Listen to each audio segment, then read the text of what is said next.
So I thought I'd give you guys an exclusive taste of the actual third short story collection that I'm working on right now.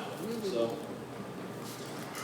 okay, just to give you a little bit of info, this story, it sort of came to me like, like when I was in kindergarten, there was always people raising their hands like, oh, I want to be this, I want to be that, you know. There'd always be some wise guy who would say, I want to be a monster. So I decided to write a short story about it. And it's titled, I Want to Be a Monster. Mrs. Donna Pleat, Nikki's first grade teacher, called on the student behind him. From this, Nikki knew that she was now ignoring his hand. She knew it was up, could see it clear as day. He waved it back and forth like a shipwrecked castaway signaling for the rescue boat. Mrs. Pleat would never say it out loud, but Nikki Burrow was the weirdest one of the class. Yes, Peters? A fireman, he said enthusiastically. Mrs. Pleat gave a satisfactory nod. Very good, Peters. Firemen are always needed. They save hundreds of lives each day. You should be proud of yourself. Peters smiled and looked at his shoes. Nikki knew that kid had a crush on the teacher. It was written all over his face. Again, Nikki swung his arm, now in a circle, hoping to suck in the attention of the teacher. Yes, Connor? Nikki slumped back again, getting agitated. He hated being ignored. Oh, I want to be like my dad. He's a police officer.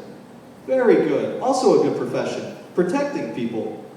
This time, Nikki would not be ignored. In front of all the sitting kids, he stood up and waved both hands now as fast as dual helicopters, as if he were trying to take off that very moment. Mrs. Pleat sure noticed him now. Nikki, are you having a fit? No, he said a little too loudly. The teacher raised her arm out in front of her and lowered it like she was dribbling a basketball slowly. Nikki knew what that meant and adjusted his voice. I'm trying to tell you what I want to be. Mrs. Pleat pretended to be taken by surprise. Oh, I'm sorry. Well, tell us, Nikki, what do you want to be? A monster! He practically barked the word. The children laughed hard, pointing in his direction. The teacher frowned, rolling her eyes as she took off her glasses and rubbed them on her shirt. That's not funny, Nikki. Quiet down, children.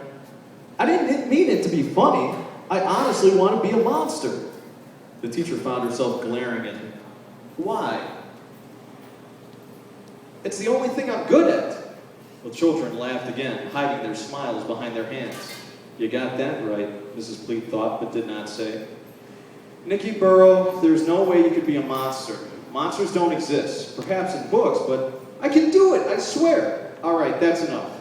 You sit down, young mister. Keep it up and I'll put in a call to your parents. But they know I'm a monster. The children laughed for the final time as Mrs. Pleat cut the air with the chop of her arm to silence them. Enough, Nikki. You will sit down and not talk for the rest of the class. What a jip, he said and plumped back into his chair, eyebrows low, arms crossed, bottom lip out. Mrs. Pleat continued her lesson. Today was multiplication day. Quietly, Nikki's class buddy, Brian, nudged him to get his attention. Why are you always causing trouble? You know you're wrong. Why not admit it? Because I'm not a liar, he said stubbornly. I'm a monster. I don't know, Brian said sheepishly, a little disturbed that Nikki wanted to continue this joke of his. Won't your parents get mad? You didn't tell them you would invite me over or nothing. Don't be such a sissy. Nikki tied the string to the knob and held it out to Brian. This will just take a sec. Why do I need this string? I can just grab the knob with my bare hand. That's not a good idea, Nikki said. I want you to stay back. Brian rolled his eyes. Now Nikki pulled his closet door, only exposing his head and his arm as he said, wait for my signal. Right-o, said Brian. Nikki slipped inside the closet and closed the door but did not lock it. Brian crouched a little, waiting for Nikki to hurry up. He imagined that Nikki would just pop out with eyes wide and growl and run around the room in a blanket. Still, it was fun to pretend. Ready? Brian held the string with both hands. Steady? Brian curled the string in his fingertips. Now! The door flew open and Brian saw just plain old Nikki, standing still with his eyes closed. Brian dropped the string and blew air between his lips, containing a laugh as his friend stood silent. See, Nikki, you can't... Nickie's eyes flipped open, revealing white, veiny orbs of nothing. His body trembled as his hair grew long and his clothes stretched tight. His jawline stretched and contorted as new fangs were popping up, similar to the mouth of a grinder. Thick, purple, pulpy skin bubbled out of Nicky as he reached his claws towards Brian. Brian stood still as this monstrosity towered over him, heaving at big gulps of air and breathing out rotten mess. Then he smiled.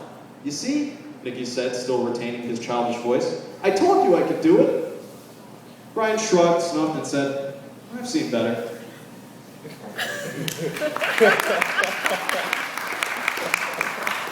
Thank you. Now this next short story comes to you